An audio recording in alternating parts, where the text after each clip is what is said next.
Hello বন্ধুরা, আশা করি তোমরা সবাই খুব ভালো আছো। আর তোমাদের সকলের ভালোবাসাতে আমিও খুব ভালো আছি।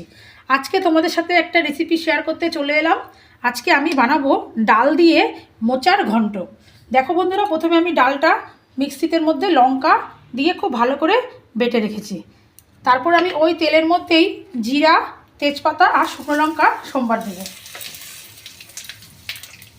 ভালো করে একটু ভেজে নেব। ভেজে নিয়ে আমি আগে থেকে কেটে রাখা আলু এই তেলের মধ্যে দিয়ে দেব।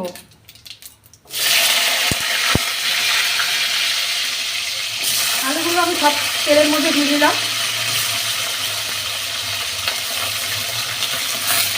এবারে আমি খুব ভালো করে আলুগুলোকে লাল লাল করে প্রথমে ভেজে নেব। দেখো বন্ধুরা, আলুটা আমার এবার ভাজা হচ্ছে। তার মধ্যে আমি ভাজা আলুর মধ্যে পরিমাণ মতো নুন দিয়ে দিলাম আর দিয়ে দেব একটু হলুদ। আমি আবারও মশলাটাকে, আলু যে ভাজাটা হচ্ছে সেটাকে আবারও আমি খুব ভালো করে নাড়ব।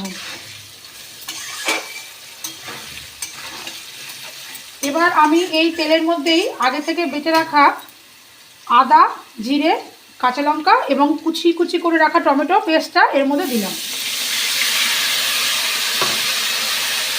আবারও আমি মশলাটা খুব ভালো করে কষাবো যতক্ষণ না মশলা থেকে তেল বের হচ্ছে।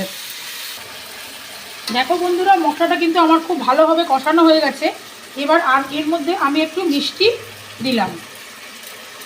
মিষ্টি দিয়ে আবারও আমি মশলাটাকে খুব ভালো করে নাড়াবো।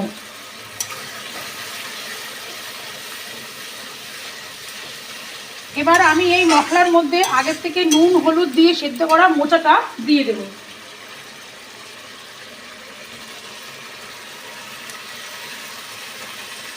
মোচাটা এবার দিয়ে আমি এটাকে আরও অনেকক্ষণ টাইম ধরে আস্তে আস্তে লো ফ্লেমে খুব ভালো করে কষাবো।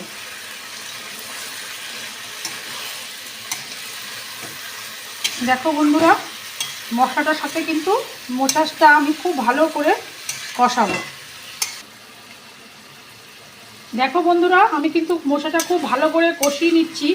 যতক্ষণ না মোচাটা থেকে সমস্ত জল টেনে নিচ্ছে ততক্ষণ কিন্তু একটু ধৈর্য সহকারে মোচাটা আমাদের খুব ভালো করে কষতে দিতে হবে।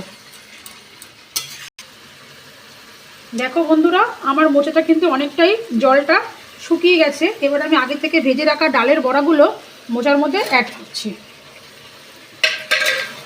দিয়ে আমি আবারও খুব ভালো করে নাড়াবো।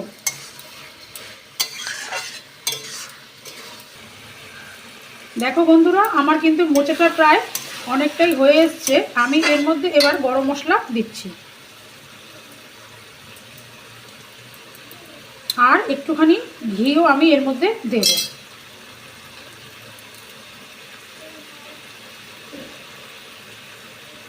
ঘি দিলাম।